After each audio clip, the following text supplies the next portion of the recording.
اللهم لا سهل إلا ما جعلته سهلا وأنت تجعل الحزن إن شئت سهلا. يا ربي يسر ولا تعسر وأتمم بالخير. أما بعد. باب فضل الصلاة لوقتها. Situ ya? Ke bawah lagi? Okay, silakan.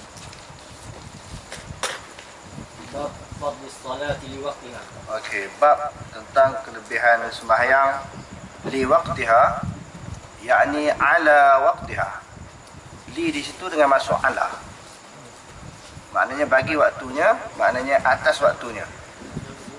Kelebihan sembahyang di dalam waktunya. Di dalam waktunya waktu fadilat. Sebagaimana yang kita telah belajar di dalam pelajaran-pelajaran kita yang lalu. Kelebihan sembahyang di dalam waktunya waktu fadilat. Maknanya habis azan tu kita sembahyang sunat terus sembahyang. Bukan li waqti ala waqtiha tu. Maknanya sepanjang masa itu walaupun penghujung termasuk dalam bab ini, tidak. Ala waqtiha maknanya atas waktunya waktu fadilat. Okey, terus. Hadatsana Abu Walid Hisham bin Abdul Malik qala hadatsana Syu'bah qala Al-Walid bin Aizari akhbarani qala sami'tu Aba Umar Asy-Syaibani yaqul hadatsana sahibu hadhihi ad-dari wa asyara ila dari Abdullah qala sa'altu an-nabi sallallahu alaihi wasallam ayul 'amali ahabbu ila Allah qala as-salatu ala waqtiha qala summa ay qala summa birrul walidain qala summa ay qala al-jihadu fi sabilillah qala hadatsani bihin law istazadtuhu lazadani. Okey. Imam Bukhari dengan sanadnya menyebut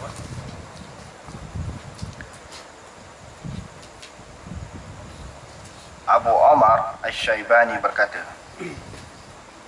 telah memberitahu kepada kami penghuni rumah ini,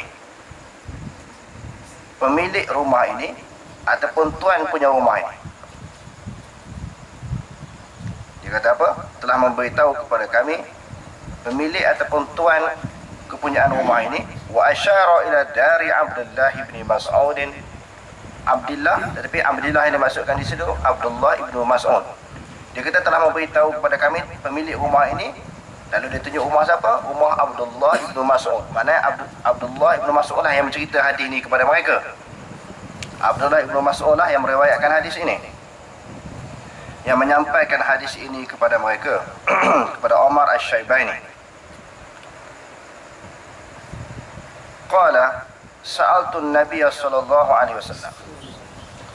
Ibnu Mas'ud tanya Nabi sallallahu alaihi wasallam, ayul amali ahabbu ila Allah? Apakah jenis amalan yang paling dikasihi oleh Allah Subhanahu wa taala? Amalan-amalan yang ada di dalam Islam ini terlalu banyak. Ibadat-ibadatnya pun banyak, tetapi daripada kalangan amalan ataupun ibadat yang paling Allah Taala suka, bila Allah Ta'ala suka, menunjukkan paling besar pahala di sisi Allah Subhanahu wa ta'ala. Qala as-salatu ala waqtiha. Rasulullah sallallahu alaihi wasallam menjawab, sembahyang dalam waktunya. Qala, lalu ditanya lagi, summa ayyu, selepas sembahyang ini apa amalan yang paling baik? Pertamanya sembahyang. Selepas sembahyang, ada tak lagi amalan yang paling dikasihi oleh Allah Subhanahu wa taala? Qala, lalu Rasulullah sallallahu alaihi wasallam bersabda lagi, summa birrul walidaini, kemudian berbakti kepada kedua ibu bapa. Berbakti kepada dua ibu bapa ini salah satu daripada amalan yang besar pahala di sisi Allah Taala. Sehingga ayat-ayat yang selalu kita baca selepas ketaatan kepada Allah Ta'ala, selepas menyembah Allah Ta'ala tu, Allah Ta'ala suruh buat baik kepada ibu bapa. Wa qada rabbuka alla ta'budu illa iyyahu wa bil walidaini ihsana. Kepada ibu bapa hendaklah kamu berlaku ihsan, melakukan kebaikan kepada mereka. Okey, selepas itu sahabat ini Ibnu Mas'ud tanya lagi, qala summa ayyu, selepas berbakti kepada ibu bapa, apakah jenis amalan yang lain lagi yang memperolehi pahala yang besar di sisi Allah Subhanahu wa taala? Lalu Rasulullah menjawab, qala al-jihadu fi sabilillah. Yang ketiganya adalah jihad pada jalan Allah Subhanahu wa taala. Kita tengok di dalam hadis ini ataupun di dalam riwayat ini, jihad diletak yang ketiga. Jihad diletak yang ketiga. Sedangkan pahala-pahala jihad ini cukup besar. Allah Ta'ala balas dengan syurga. Inna Allah ishtara minal mu'minina anfusahum wa amwalahum bi anna lahumul jannah yuqatiluna fi sabilillahi fayaqtuluna wa yuqtalun wa'dan alaihi haqqan fit tawrati wal injili wal Qur'an. Infiru khifafan wa thiqalan wa jahidu bi amwalikum wa anfusikum fi sabilillah. Banyak ayat-ayat Quran tentang menceritakan tentang kelebihan jihad.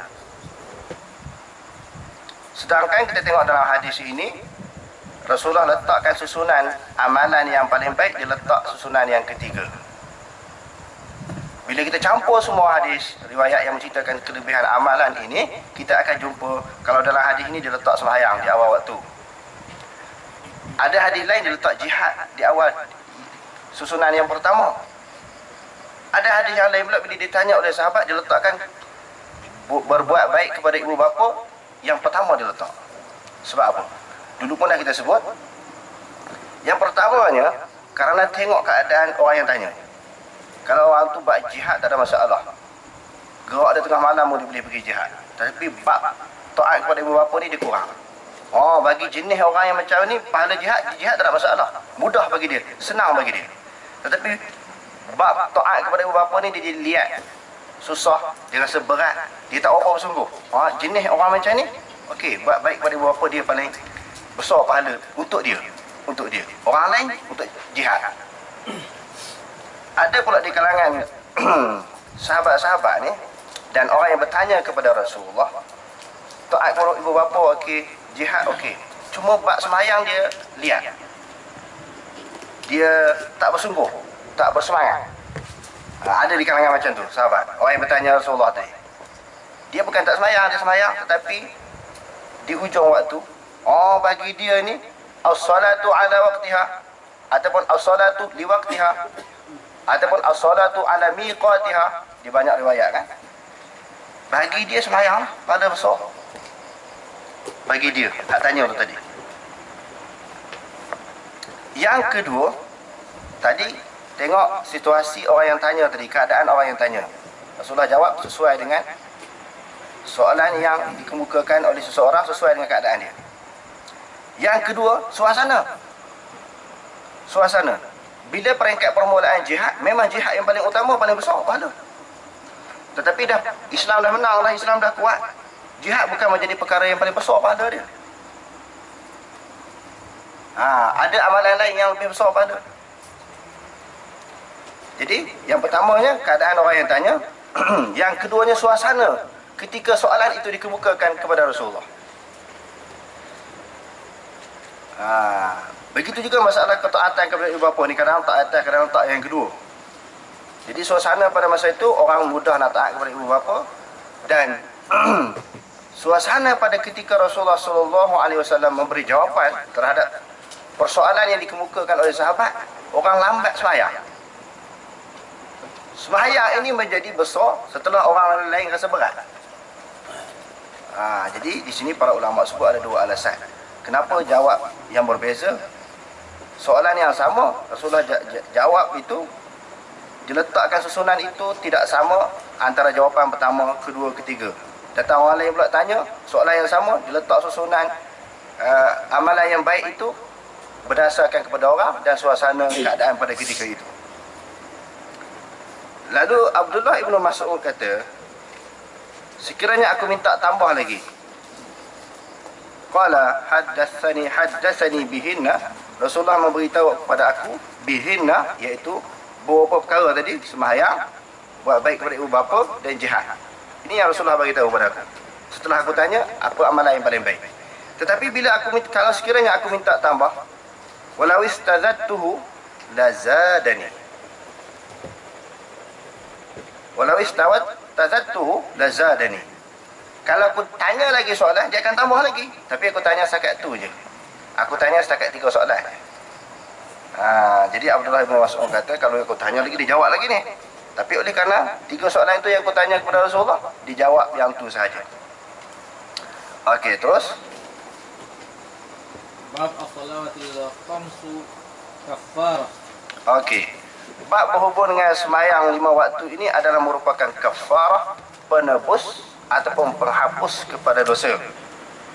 Jadi para ulama menyebut, pendapat yang pertama kata, 5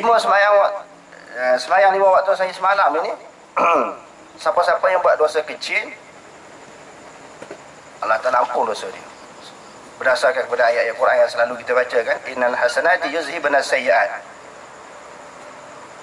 Sesungguhnya kebaikan yang dilakukan itu menghapuskan kejahatan, iaitu dosa. Dosa-dosa di sini ulama kata dosa kecil. Kalau dosa besar kena taubat. Itu pendapat pertama kata. Bahkan kebanyakan ulama berpegang begitu, berdasarkan kepada sembahyang ni ampun dosa-dosa kecil.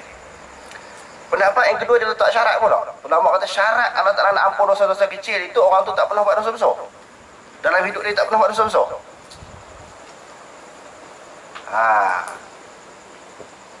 Ataupun dia buat satu dosa besar, sekali 2 dosa besar, dia taubat sungguh-sungguh. Dia ni ada harapan yang Allah Ta'ala bila sembahyang ampun dosa-dosa kecil dia. Pendapat yang ketiga kata, seseorang yang bila dia sembahyang, dengan sebab sembahyang tu Allah Ta'ala ampun dosa-dosa kecil, dia tidak mengekalkan dosa-dosa kecil. Itu syarat dia. Walam yusiru ala ma fa'alu wa hum ya'lamun. Surah Ali Imran. Mereka tidak mengekalkan dosa. Buat dosa, dia tak kekal, tak berterusan. Dia sedar, dia faham, dia buat satu kesalahan dosa, dia bertaubat, dia tak ulang dah. Ini syarat dia baru termasuk dalam bab ini. Allah Ta'ala ampun dosa. Tetapi secara kesimpulan, pendapat yang atas tadi lebih kuat. Maknanya tak kira lah orang tu pernah buat dosa besar ke, dia kekal dosa kecil ke. Tetapi bila dia sembahyang 5 waktu, Allah Subhanahu Wa Ta'ala mengampun dosa-dosa kecil. Apatah lagi dalam hadis yang kita telah baca, ada beberapa hadis, di antaranya hadis yang diriwayatkan oleh Imam Malik di dalam Muwatta'nya, oleh Imam Muslim di dalam Sahihnya, bermula daripada kita ambil sembahyang lagi. Kita basuh muka kita, air muka tu gugur ke bumi, dosa mata digugurkan, tangan, kepala, kaki digugurkan. Memang segala amalan-amalan ini, ibadat-ibadat yang kita lakukan, yang kita persembahkan kepada Allah Ta'ala ini, di samping dia dapat pahala, di dalam waktu yang sama menggugurkan dosa-dosa kecil. Okey, terus. Hadatsana Ibrahim bin Hamzah qala hadatsani bin Abi Hazim wa Darawardi an Yazid an Muhammad bin Ibrahim an Abi Salamah an Abi Salamah bin Abdurrahman an Abi Hurairah annahu sami'a Rasulullah sallallahu alaihi wasallam yaqulu ara'aytum law an nahran bi babi ahadikum yaghtasilu fihi kulla yawmin khamsan ma taqulu zalika yubqa min daranihi yubqi min daranihi qalu la yubqi min daranihi shay'an qala fadzalika masalu salawati al-khamsi yamhu Allahu bihi al-khataya. Okey. Imam Bukhari dengan sanadnya menyebut daripada Abu Hurairah berkata bahawa sabda Rasulullah sallallahu alaihi wasallam, apa pendapat kamu? Ara'aitu. Apa pandangan kamu? Apa pendapat kamu? Rasulullah tanya sahabat. Sekiranya di depan rumah, di pintu rumah kamu ada sebatang sungai. Di depan rumah kamu ada sebatang sungai yang mana kamu mandi sehari semalam tu 5 kali. Depan rumah kita ada sungai. Sehari 5 kali kita mandi. Dengan kita mandi sehari 5 kali itu, adakah tinggal sesuatu daripada kotoran daripada badan kamu? badan kita ada daki, ada peluh apa semua tu, sehari 5 kali kita mandi. Rasulullah tanya, apa pendapat kamu? Ada tak tinggal sebarang kekotoran, sebarang daki? Darani ini maknanya daki. Daki yang lekat pada badan kita tu masih berbaki, masih tinggal ataupun masih kekal ataupun tidak. Kita selalu sebut kan, bahasa Melayu ni dia ambil bahasa luar tu banyak. Baki ni bahasa Arab. Tinggal. Jadi sahabat jawab apa? La yubqi min daranihi syai'an. Tak tinggal sikit pun daripada kekotoran ataupun daki. Dari 5 kali sehari. Mandi saya 3 kali pun dah bersih. Ini 5 kali. 5 kali mandi. Qala, lalu Rasulullah sallallahu alaihi wasallam menjawab, ya demikian itu seperti sembahyang 5 waktu. Zalika mislu salawatil khamsi. Kita mandi 5 kali itu sehari semalam di dalam sungai yang ada di hadapan pintu rumah kita tu.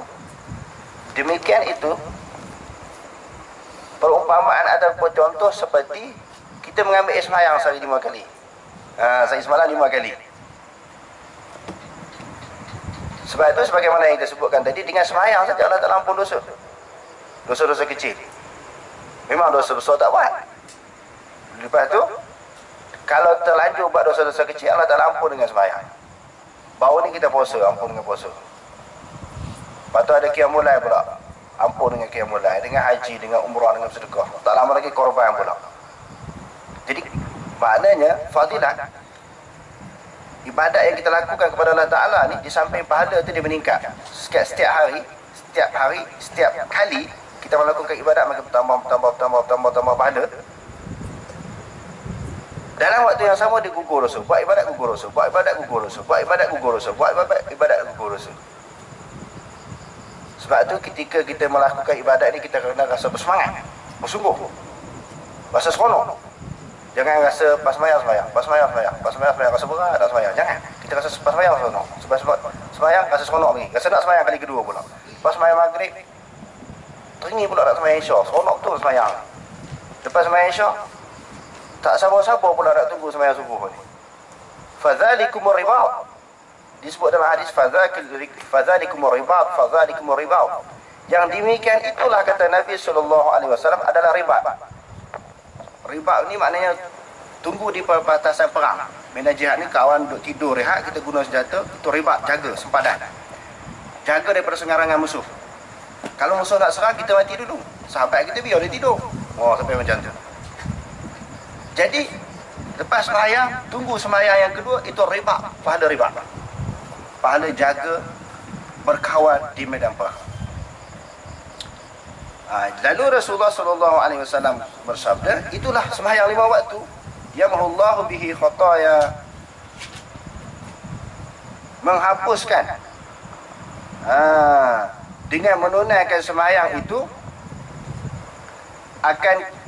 akan menghapuskan oleh Allah Ta'ala dengannya, dengan kita sembahyang itu, khataya, segala kesalahan-kesalahan. As-salah tu maknanya mu'annas. Kenapa bihi? Sepatutnya biha. Tengok Haji, tengok awak, tengok kitab tadi. Sebab apa dia kata bihi tu? Sepatutnya biha. Sebab as-salah tu mu'annas, tak marbutah tu. Tolong cari sekejap. Saya pun tak tahu ni. Tolong bagi tahu.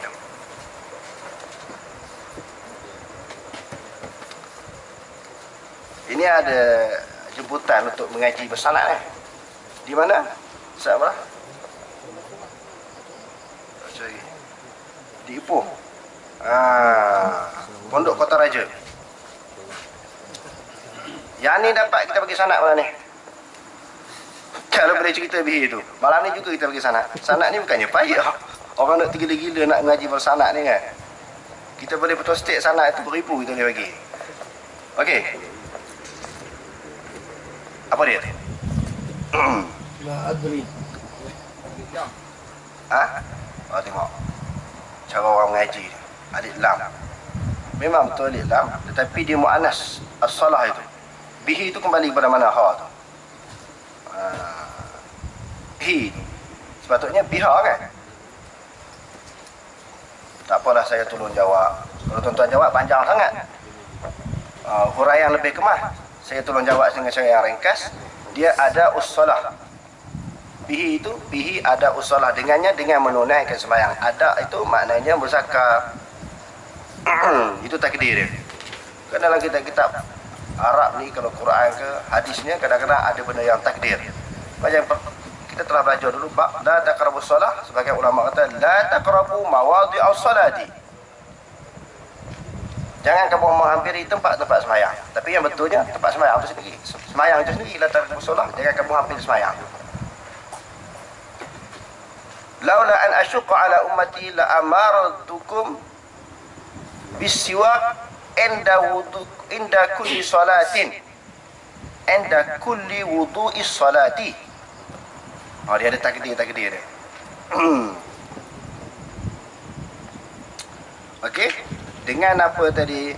Dengan menunaikan sembahyang 5 waktu tadi, segala dosa-dosa kecil dihapuskan oleh Allah Subhanahu Wa Taala, sebagaimana orang yang mandi 5 kali semalam. Okey, terus. Bab tadyi'us salati 'an waqtiha. Okey, bab menyia-nyiakan, mengabaikan daripada waktunya. Melewatkan waktu sembahyang sehingga terkeluar daripada waktu dia. Tadyi' ini menyia-nyiakan sebahagian daripada tafsiran ataupun huraian ulama. Dia kata mayang di akhir waktu. Itu termasuk tadyi', menyia-nyiakan. Innallaha la yudhi'u ajral muhsinin. Sesungguhnya Allah Subhanahu Wa Taala tidak menyia-nyiakan, tidak mengabaikan pahala orang buat baik. Tadyi' artinya menyia-nyiakan. Orang menyia-nyiakan waktu, tidak menghormati waktu, tidak menghargai waktu. Pendapat yang pertama kata dia sembahyang di hujung waktu. Tetapi pendapat yang ramai di kalangan ulama, tadyi' di sini adalah sembahyang di luar waktu. Dah habis waktu sembahyang baru dia sembahyang. Dengan disenajakan. Bukan yang macam sebagaimana kita sebut semalam. Tertidur ataupun terlupa, itu cerita lain. Wa man nasiya 'anis solah wa man na'ama 'anis solah aw nasiha fa yusalliha idza dzakaraha. Siapa yang tertidur daripada sembahyang ataupun dia terlupa sembahyang, hendaklah dia sembahyang bila dia teringat. Kalau tertidur, dia terjaga sembahyang. Walaupun dah di luar waktu, walaupun ketika matahari sedang naik, walaupun matahari sedang terbenam. Yang tu dah kita bahas di dalam pengajian kita semalam. Okey, terus. Hadatsana Musa bin Ismail qala hadatsana Mahdi an Ghailana an Anas qala An Anas qala ma a'rifu shay'an mimma kana ala ahdi an-nabiy sallallahu alaihi wasallam qila as-salat qala alaysa sana'tum ma sana'tum fiha ma dayya'tum alaysa dayya'tum ma dayya'tum fiha dayya'tum alaysa dayya'tum ma dayya'tum fiha. Okey. Imam Bukhari dengan sanadnya menyebut daripada Anas bin Malik. Aku tidak mengetahui sesuatu iaitu sesuatu amalan yang paling dijaga di zaman Nabi sallallahu alaihi wasallam. Lalu orang kata apa dia? Sembahyang. Di zaman Nabi sembahyang cukup jaga. Ada Haji Yusuf ni. Haji Yusuf sebut malam kan. Sembahyang ni, kita nak sembahyang ni kena betul-betul. Kita nak menghadap Allah Ta'ala. Haji Yusuf dah sebut semalam, lepas pengajian semalam. Maknanya memang betul dengan hadis Nabi. Nak sembahyang ni tak ada orang nak amat. Nak sembahyang sembang lagi, gurau lagi. Orang kamat ni duduk sembang di luar lagi, itu tak boleh. Bila nak sembahyang tu, ingat kita nak menghadap Allah Subhanahu Wa Taala. Jadi ketika pemerintahan Hajjaj Yusuf As-Saqafi pada masa itu berlaku, orang melewat-lewatkan sembahyang. Jadi Anas bin Malik kata zaman Nabi tak pernah jadi macam tu. Nabi ni jaga sungguh buat sembahyang. Jadi sebab itu Nabi selalu, hadis yang selalu kita baca, khairul quruni qarni summa alladhina yalunahum summa alladhina yalunahum. Di sudut kegemilangan Islam tu zaman Rasulullah, zaman kuat orang berpegang dengan agama. Lepas tu aku tak ada sahabat, lepas tu tabi'in. Lepas tu ujung-ujung tu sampai zaman kita lagi orang tak pegang betul dengan Islam. Jadi sembahyang itu perlewatkan, disia-siakan ataupun diabaikan, diringan-ringankan sembahyang. Okey, terus. حدثنا عمرو بن زرارة قال أخبرنا عبد